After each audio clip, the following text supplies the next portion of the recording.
hayatilah perjalanan sucimu di dunia ini. Perjalanan suci itu analoginya kayak orang haji. Apa yang terjadi di dunia ini? Di dunia ini kamu mengalami hidup dunia dan belajar. Puncaknya belajar adalah kenal hakikat dirimu, apa yang harus kamu lakukan, jangan kamu lakukan, kemudian lakukan perjalanan kembali. Kamu sudah sukses nyampe dunia hari ini, sekarang belajarlah cara untuk kembali.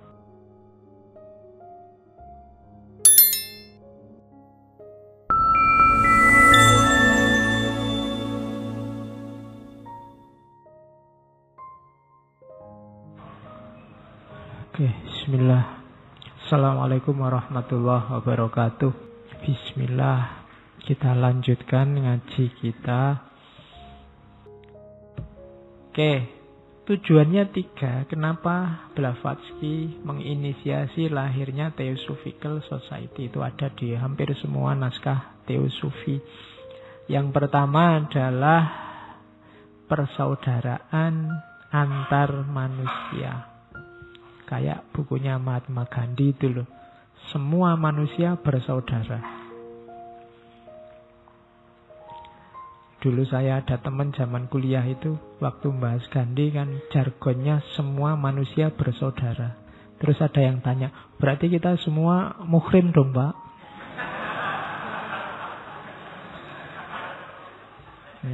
Ayo berarti muhrim. Oh, pantas di Indonesia jomblonya banyak.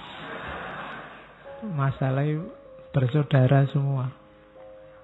Ya, jadi sumbernya manusia itu sama, hakikat kediriannya sama, asal usulnya sama. Kita semua satu level. Manusia dalam posisi apapun, sebagai apapun itu sederajat. Yang membedakan cuma peran-peran dan casting-casting yang harus dia mainkan. Saya dan kalian sama, cuma malam ini castingnya saya di sini jadi ustadz, kalian jadi santrinya. Mungkin kalau kalian buka angkringan terus saya makan di situ, kan castingnya beda. Kalian jadi yang punya warung, saya jadi pelanggannya. Kalau di kampus aku jadi dosen, kalian jadi mahasiswanya. Dan itu tidak ada hubungannya sama hierarki, cuma beda peran, beda fungsi. Sebagai manusia kita sederajat di level apapun. Jadi semua manusia bersaudara. Meskipun secara kebangsaan, secara kepercayaan, secara jenis kelamin, secara kaum, warna kulit, mungkin identitasnya beda, tapi level statusnya sama, kita bersaudara. Misinya Teosofi yang pertama ini menyadarkan, menunjukkan bahwa inti hidup manusia secara sosial itu harusnya persaudaraan. Karena kita semua satu level. Yang kedua, belajar dari persamaan agama-agama, filsafat dan ilmu pengetahuan. Mencari titik samanya. Selama ini kan kalau kita belajar agama-agama saja, selalu nyari titik bedanya. Padahal mungkin agama-agama yang banyak itu banyak pesan yang sama, cuma kita lebih sibuk dengan yang beda, yang mungkin jumlahnya tidak terlalu banyak. Jadi memang mencari kesamaan agama-agama, atau mungkin sistem-sistem filsafat, atau mungkin ilmu pengetahuan. Kan di setiap gagasan biasanya kita kan mengklaster-klaster madhab-madhab, aliran-aliran. Nah itu maunya Teosofi, ada yang sama yang selama ini kita lupakan. Ayo dicari yang sama. Banyak hal yang sama yang luput dari perhatian kita karena kita sibuk dengan perbedaan. Itu yang dicari yang kedua. Yang ketiga, ayo belajar lagi. Masih banyak hukum-hukum alam dan rahasia-rahasia potensi manusia yang belum kita ungkap. Bahkan ada yang bilang, kalau dari tradisi okultisme itu, mungkin masyarakat kuno lebih cerdas dalam mengungkapkan potensi dirinya sebagai manusia. Kita manusia modern ini agak manja, dalam banyak hal dibantu oleh sains dan teknologi. Sehingga eksplorasi diri kita tidak terlalu maksimal. Kita tidak menggali diri kita sedalam mungkin karena kita sudah nyaman dengan hidup kita hari ini. Kita males capek-capek nyari. Jangankan nyari membaca realitas yang rumit-rumit, sudah ada bukunya aja kan bacanya juga males. Ya kan? Buku filsafat ada. Pak Faiz saja yang ngomong, nanti kita dengar. Ya kan, sudah tinggal baca, kamu minta dibacain. Ya kan? Besok kalau ada mesin yang membuat paham, tidak pakai belajar, tiba-tiba langsung paham aja di otak, mungkin laku. Tambah lama kita tambah malas. Sehingga banyak rahasia yang belum terungkap. Coba sekali-sekali baca tulisannya Plato yang bahas Atlantis itu. Orang selevel Plato itu ngomong, meskipun banyak dianggap orang fiktif, tapi mungkin ada simbol-simbol yang ingin disampaikan oleh Plato. Antara lain bahwa peradaban Atlantis itu jauh lebih kompleks, lebih rumit, lebih dalam daripada peradaban yang kita bangga-banggakan hari ini. Coba perhatikan arsitektur saja. Bedakan bangunan-bangunan yang masih ada aja, bangunan lama dengan bangunan hari ini. Hari ini tuh manusia kan males. Kalau zaman dulu bangunan besar, ukirannya luar biasa, ornamennya luar biasa. Sekarang bangunan itu cuma kotak. Kamu tonton hotel-hotel, wis kotak tok ngono iku. Peradaban hari ini ditandai dengan bangunan yang sebenarnya sangat tidak artistik, cuma kotak menjulang tinggi.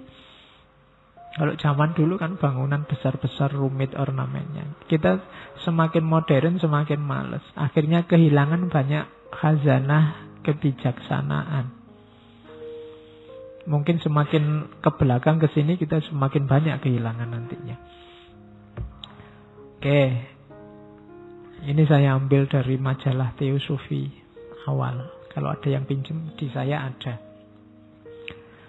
Jadi Perhimpunan Teosofi itu tidak ngajari orang untuk pindah agama, tidak memaksakan apapun. Misinya adalah menyadarkan.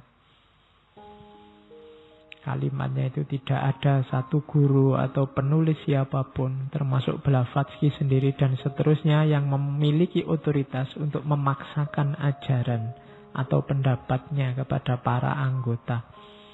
Setiap anggota memiliki hak yang sama untuk mengikuti aliran pemikiran apapun. Tetapi tidak punya hak untuk memaksakan pilihannya kepada orang lain. Juga tidak ada seorang kandidat untuk jabatan apapun atau seorang pemilih dibuat tidak sah untuk memilih atau dipilih hanya karena opini tertentu atau karena keanggotaan dalam satu aliran pemikiran apapun. Ini kalimatnya agak enak didengar. Opini-opini atau kepercayaan-kepercayaan tidak memberikan hak istimewa atau menimbulkan hukuman atau sanksi-sanksi. Hari ini kita banyak dihukum oleh opini. Dan kita banyak menghukum orang karena opini. Padahal beropini, berpendapat, berpandangan itu hak. Orang tidak boleh kehilangan haknya karena opini. Nah, itu disebut sebagai prinsip perhimpunan teosofi. Ini saya ambil dari Theosophical Society in America. Mungkin nama-nama itu akrab dengan kalian. Termasuk tokoh-tokoh yang bertipe teosofis atau beberapa di antaranya memang anggota Theosophical Society. Terkenal ya, Lewis Carroll. Mungkin yang kalian hafal di situ ada Khalil Gibran. Ada yang nulis Sherlock Holmes. Ada Nehru, ada Carl Gustav Jung, ada Gandhi, ada Elvis Presley, ada Inayat Khan. Jangan salah, namanya disebut situ tidak otomatis beliau anggota resmi yang terdaftar di Theosophical Society. Tapi gagasan-gagasan yang dibawa itu gagasan teosofi. Nah, itu diambil dari buku Theosophical Society in America. Yang Indonesia kalian harus baca buku yang ditulis yang judulnya Teosofi, Nasionalisme, dan Elit Modern Indonesia. Itu nama-nama pasti kenal. Ada Cipto Mangunkusumo, ada H. Mutahar yang ngarang lagu Syukur, yang ngarang lagu Hari Merdeka. Beliau seorang Habib, jangan salah. Habib tapi pengarang lagu yang menginisiasi lahirnya Paskibraka. Itu Habib Mutahar. Beliau ini tidak nikah loh sampai meninggal. Cuma anaknya 8. Beliau tidak ngangkat anak. Beliau tidak nikah. Senengannya kalau ada anak terlantar atau butuh bantuan diangkat anak. Jadi sampai meninggal belum nikah tapi anaknya 8. Gagasan-gagasannya teosofi. Ada Muhammad Yamin, Ki Hajar Dewantoro. Kalau aliran ya ada beberapa itu. Haji Agus Salim dan kawan-kawan. Kalian pasti kenal semua yang di situ. Cokro Aminoto, Kartini dan lain-lain. Oke, kalau ingin tahu detailnya sejauh mana keterlibatan mereka dalam aliran teosofi, baca bukunya. Neng ya ndak usah kaget, ndak usah sambil marah-marah, ndak usah sambil. Itu menunjukkan jangan-jangan para pendahulu kita dulu lebih terbuka daripada kita sekarang. Kita sekarang mungkin lebih kagetan, lebih tertutup. Sehingga susah sekali kita bangkit untuk maju karena kita sudah tertutup. Orang yang tertutup itu kan berkembangnya susah. Titikmu selalu di sini terus. Kapan naik itu susah karena kita tertutup sudah. Untuk berkembang kan kita butuh bahan. Oke, yuk sekarang kita mulai ke konsep-konsep kuncinya teosofi. Gagasan-gagasan utamanya diawali dari asal-usul, origins. Tidak usah khawatir, orang teosofi ya yakin, percaya bahwa kalau bahasa kita ada zat pencipta, sumber segala sesuatu, sebab yang tidak disebabkan oleh apapun. Itulah sumbernya alam semesta. Berarti semua kita, termasuk alam semesta, itu sifatnya ciptaan yang sementara. Kalau bahasanya teosofi nanti kita ini eksis hari ini tapi nanti kembali ke asal. Asalnya ya tadi yang jadi sebab, segala sebab tadi. Kalau bahasa agama, doktrin yang pertama itu namanya innalillahi wa inna ilaihi roji. Kita berasal dari Allah dan nanti kembali lagi ke Allah. Kalau pakai bahasa Islam. Cuma kalau bahasa kalimat itu setelah kita eksis dalam durasi tertentu ya kita kembali lagi. Ini kepastian yang tidak bisa ditolak. Inilah kebenaran, kalau bahasa Jawa namanya kasunyatan. Innalillahi wa inna ilaihi roji'un itu kan konsep, kalau bahasa Jawa, sangkan paraning dumadi. Asal usul, sangkan itu asal usul, paran itu nanti menuju kemana, dari dumadi, dari semua makhluk. Berasal dari mana, mau kembali kemana, dari makhluk, sangkan paraning dumadi.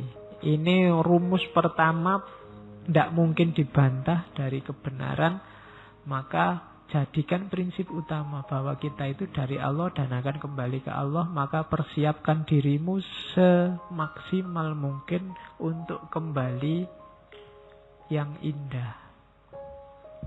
Kalau bahasanya Quran kan ya ayatuhan nafsul mutmainnah. Itu pasti.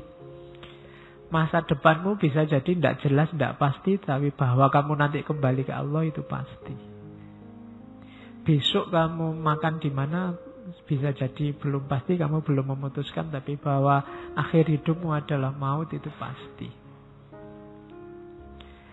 Makanya kan ada banyak para sufi, para mistik yang bilang, aku heran dengan manusia itu. Wong semua tahu bahwa akhir hidupnya maut, kok sampai segitunya terikat jatuh cinta sama dunia. Tahu kalau dunia ini sementara, kok mau-maunya dibuat jatuh bangun, tangis-tangisan, jongkir balik, tawuran, hanya karena dunia. Nah, itu pelajaran pertama dari teori origins. Maka teorinya Darwin itu bagi kelompok teosofis, bagi Blavatsky tidak laku. Survival of the fittest itu menunjukkan bahwa alam ini berkembang secara kebetulan. Iya, hidup ini evolutif, tapi bukan evolutif kebetulan begitu. Itu kan karena ada persaingan, kemudian yang kuat menang, dan yang menang ini survive. Modelnya begitu. Tidak, katanya Blavatsky, katanya teosofi, alam ini berkembang kemana? Sudah ada rancangannya. Ya kan ada jargon yang sangat terkenal, Allah tidak sedang main dadu. Tuhan tidak sedang main dadu. Sudah diatur sampai hal paling detail. Jadi evolusi ya, tapi tidak survival of the fittest. Itu sudah dirancang oleh Allah, siapa yang musnah, siapa yang datang kemudian. Jadi ada desainnya.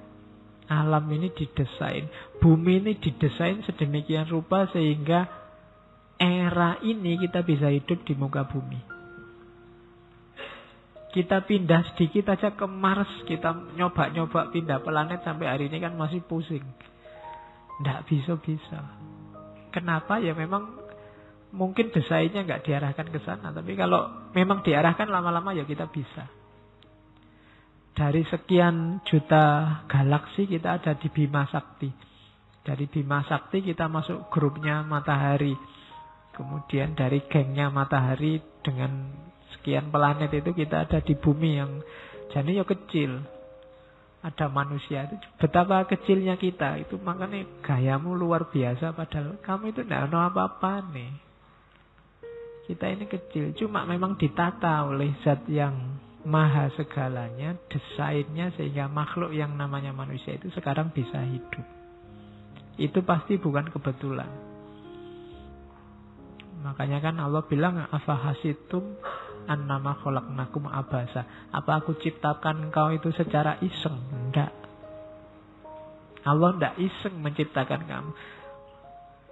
Jadi kenapa kok malam ini kamu ngaji? Kenapa kamu kuliah di Jogja? Kenapa kamu kos-kosannya kok di situ dapat teman menyebalkan luar biasa? Itu ada grand desainnya. Yang membentuk dirimu sudah diskenario oleh Allah. Jadi tidak kebetulan. Nah itu meruntuhkan teori survival of the fittest. Kalau pakai survival of the fittest tidak akan ketemu origin of species. Jadi alam ini evolutif ya, tapi tidak kebetulan. Ada rancangannya. Rumus pertama hidup ini harus kita ingat-ingat. Ini tema besar mendalam. Jadi yang dibahas oleh teosofi ini pertanyaan-pertanyaan besar. Siapa aku? Dari mana aku? Mau kemana aku? Dan apa hakikat diriku? Nah, itu dikejar oleh Blavatsky. Dicari dalam rumus-rumus teori-teori spiritual lama. Dan ketemulah beberapa hal yang kita bawa ini. Yang kedua, teori tentang harmoni. Alam ini dengan segala dinamikanya itu sifatnya harmonis. Ada gempa, ada bencana, ada yang menang, ada yang kalah. Ada yang merasa berat, ada yang merasa ringan. Semuanya ini, ya kalau dibaca parsial-parsial kecil-kecil, kelihatannya mungkin rasanya kayak Tuhan tidak adil. Tapi bacalah secara utuh, itu ada harmonious whole. Ada harmoni secara utuh keseluruhan. Jadi alam semesta ini kayak organisme yang sifatnya harmonis. Dia hidup, sadar, dan ilahi. Ilahi itu maksudnya apa? Karakternya ketuhanan. Karena dia bikinan Tuhan, ciptaan Tuhan.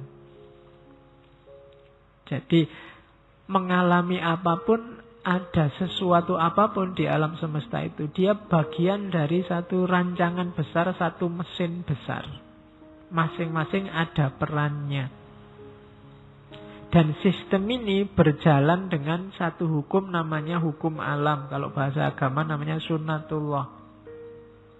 Yang sifatnya sangat cerdas karena dia lahir dari yang maha cerdas. Kekuatan intelijensi puncak. Jadi bayangkan alam semesta itu misalnya kayak laptop ini. Ada yang berperan sebagai keyboardnya, ada yang berperan sebagai mouse-nya, ada yang sebagai LCD-nya, ada yang sebagai kabelnya, ada yang sebagai... Dan ini harmonis. Kalau ada satu rewel aja, fungsinya tidak akan sempurna. Jadi ada yang bagian ditekan-tekan, ada yang bagian dilus-lus, ada yang... Dan hidup kita begitu. Dalam rangka apa? Harmoni. Ada hukum alam. Ada hukum alam namanya keadilan. Maka ada yang orang hidupnya susah, ada yang orang hidupnya kelebihan. Ini ada hukum alam yang harus berjalan. Yang kelebihan ngasih ke yang susah. Kalau ini tidak jalan, harmoninya kacau, hidupnya jadi ruwet. Dari mana ngerti itu? Hukum bahwa yang lebih ngasih yang kurang, itu namanya sunnatullah. Jadi pahami peranmu, mainkan sesuai sunnatullah. Mahasiswa, ada sunnatullah, kamu belajar karena kamu posisinya elit intelektual. Kalau kamu tidak belajar, ya jangan heran kalau masa depan kita tidak berkembang. Sunnatullahnya jelas begitu sudah. Rumusnya itu. Kalau kamu mengingkari sunnatullah yang harus kamu jalani, ya nanti ada efeknya. Efeknya apa? Harmoninya kacau. Sampai level paling kecil dirimu sendiri, tubuhmu ini. Kenapa sekarang banyak orang sakit macam-macam? Ada sunnatullah yang tidak dia patuhi. Sekarang banyak orang darah tinggi, stroke, apalagi banyak penyakit-penyakit itu. Karena gaya hidup kan itu rumus paling utama. Gaya hidup itu kamu belajar sunnatullah. Makanya minggu lalu kita ngomong Diogenes, kita ngomong Nasruddin, itu kan orang menunjukkan bahwa hidup ini ada rumusnya, ada sunnatullahnya. Pedomani itu biar harmoni. Mulai di level dirimu, hubunganmu sama sesama dan alam semesta. Jadi rumus kedua ini. Kalau rumus pertama hidup kita itu innalillahi wa inna ilaihi roji'un. Rumus yang kedua, hidup ini ada harmoni, ada sunnatullah. Jangan dikacaukan. Kalau dikacaukan kita akan susah sendiri. Peradaban-peradaban yang hancur, yang rusak, itu karena mengacaukan sunnatullah. Rumus kedua ini rumus-rumus utama dalam hidup. Rumus yang ketiga, manusia itu dia mikrokosmos sekaligus makrokosmos. Jadi kita ini bagian dari alam. Tapi kita juga memuat alam semesta. Jadi kita ini alam semesta, berarti alam semesta ada dalam diri kita, tapi kita juga bagian dari alam semesta. Ini rumusnya. Berarti kita ini satu. Berarti apapun yang kamu lakukan, efeknya akan berpengaruh terhadap dirimu dan lingkunganmu. Sebaliknya, perubahan yang terjadi dalam lingkunganmu, mau atau tidak, akan berpengaruh dalam dirimu. Jadi, kamu adalah aktor yang menentukan nasibnya alam, tapi kamu juga objek yang ditentukan nasibmu oleh situasi alam. Ini rumus sudah. Jadi, pedomani ini. Alam semesta kok kamu eksploitasi habis-habisan, tanpa peduli keberlangsungannya, itu yang rugi bukan alamnya, tapi dirimu, karena dirimu sendiri itu alam. Nah, itu kesatuan manusia dan alam. Jadi ini rumus yang ketiga. Ini rumus-rumus kunci dalam hidupmu. Potensi manusia itu tidak terbatas dan setiap ciptaan memberi kontribusi untuk mewujudkan dunia secara utuh. Jadi kita ini punya potensi yang luar biasa. Makanya oleh Allah kita dijadikan khalifah. Kita mampu untuk jadi khalifah itu, mewakili Tuhan mengelola alam semesta. Cuma gunakan kemampuan ini sesuai rumus-rumusnya. Kalau kita tabrak, yang sengsara kita sendiri. Kita itu disuruh jadi khalifah untuk keuntungan kita sendiri. Allah tidak butuh apa-apa. Bukan kepentingannya Allah, tapi kepentingan kita. Jadi diingat-ingat kita adalah alam, bagian dari alam, dan alam adalah bagian dari hidup kita. Ini nanti dalam kajian-kajian teosofi memunculkan isu-isu ekologi, isu-isu lingkungan. Jangan kejam-kejam sama lingkungan. Yo lingkungan itu yo alam, termasuk manusia, termasuk orang lain, termasuk flora fauna sekelilingmu, termasuk. Kalau kamu tidak bersih, misalnya lingkungan kos-kosanmu saja, kalau kamu tidak bersih, itu yang rugi kan bukan kamarnya, tapi yang rugi kan kamu. Kalau penyakitan, kalau bajumu dicentelkan, digoyang aja nyamuknya keluar semua. Biasanya kan kono kos-kosan itu. Di pertunjukannya kan pertunjukan goyang baju, digoyang pring-pring, prung-prung banyak. Loh itu emangnya nyamuknya yang dirugikan itu siapa? Nyamuknya kan tidak rugi, dapat rumah. Yang gatel-gatel kan kamu. Yang susah kan kamu. Jadi lingkungan rusak, kamu yang rugi. Alam rusak, kamu yang rugi. Karena kamu adalah alam. Sama. Jadi tadi sesama manusia itu sama, kita dengan alam ternyata juga sama. Jadi mau bilang apa sih rumus-rumus ini? Jangan lakukan apapun yang jelek-jelek karena efeknya kembali ke kamu. Terus, tugas kita apa? Pilgrimage. Jadi, kita di dunia ini sebenarnya sedang melakukan perjalanan suci.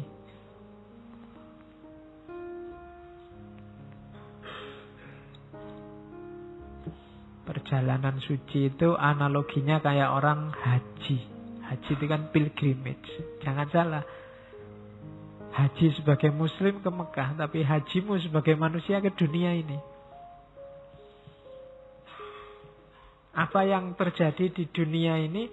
Di dunia ini kamu mengalami hidup dunia dan belajar. Apa yang harusnya dipelajari? Puncaknya belajar adalah kenal hakikat dirimu. Apa yang harus kamu lakukan, jangan kamu lakukan. Kemudian lakukan perjalanan kembali. Kamu sudah sukses nyampe dunia hari ini.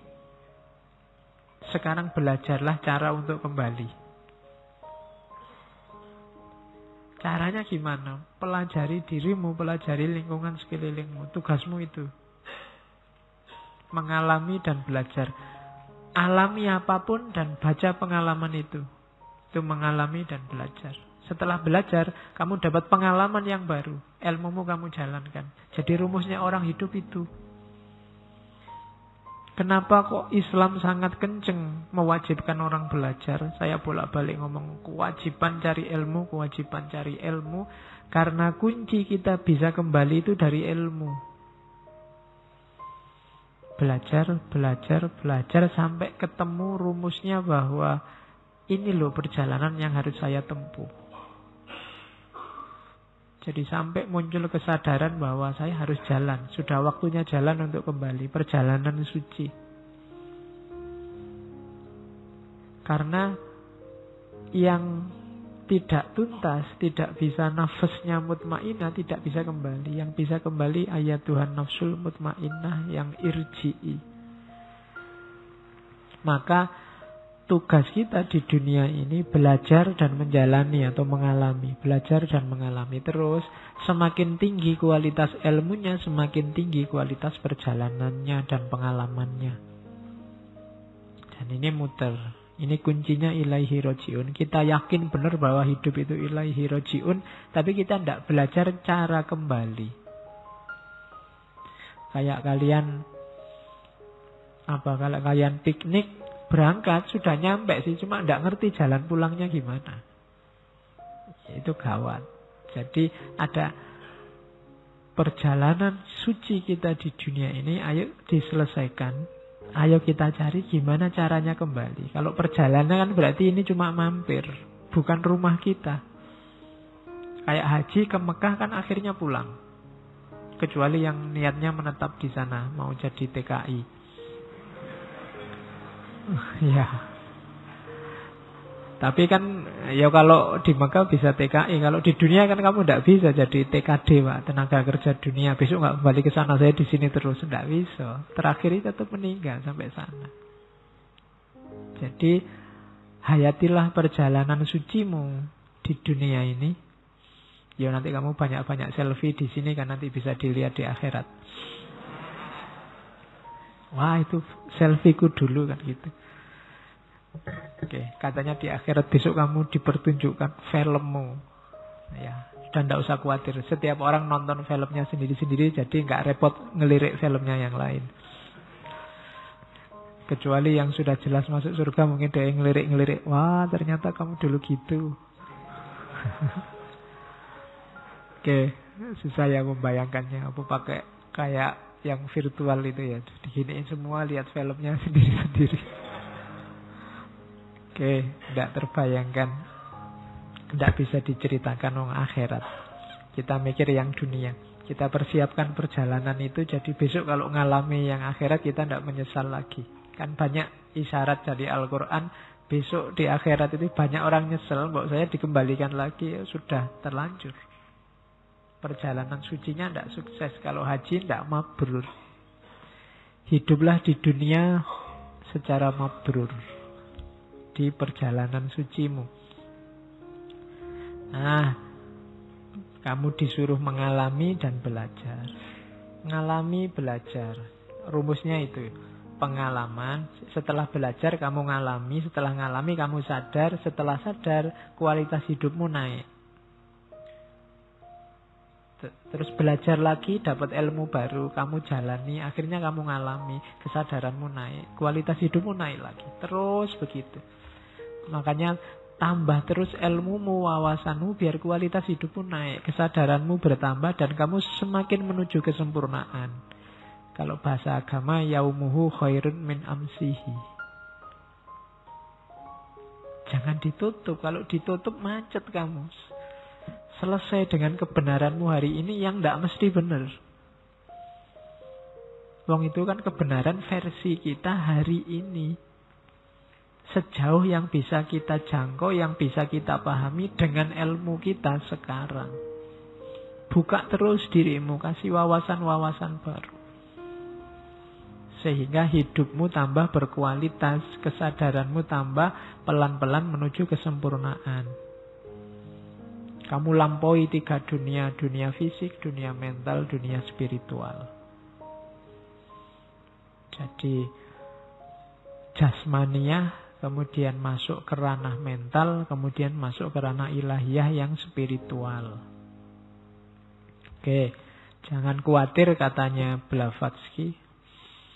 Seringkali dalam hidup ini kesadaran spiritual kita hilang oleh kesibukan dunia, kebutuhan dunia yang sementara.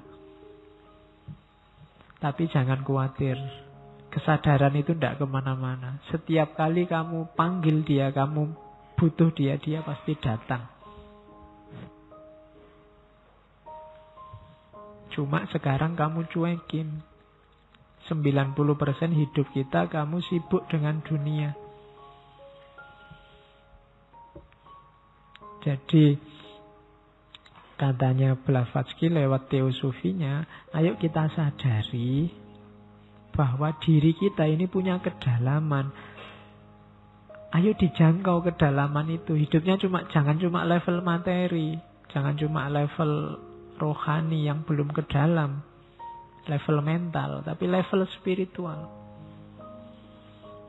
Sentuhlah aspek ketuhanan ilahiyah dalam dirimu yang dulu dianugerahi oleh Tuhan. Wa nafakha fihi min ruhi.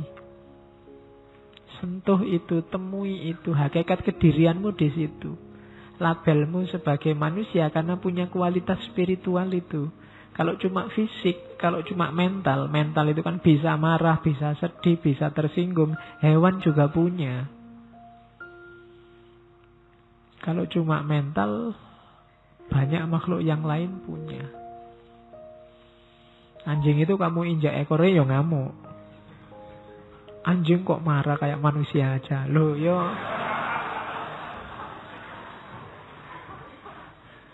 Ya emangnya cuma manusia yang bisa marah. Hanya manusia tapi yang punya spiritualitas. Itulah hakikat terdalamnya. Sentuh itu. Gali itu. Ya kadang-kadang kita sangat sibuk oleh dunia sehingga tidak nyampe ke sana. Tapi katanya Blavatsky tidak usah khawatir. Dia selalu siap apapun kamu tempuh. Cuma masalahnya kalau kamu tidak segera menyentuh, kamu berani menjamin durasi waktumu berapa? Kita dikasih jatah berapa oleh Allah? Jangan-jangan sebelum mutmainah kita sudah dipanggil.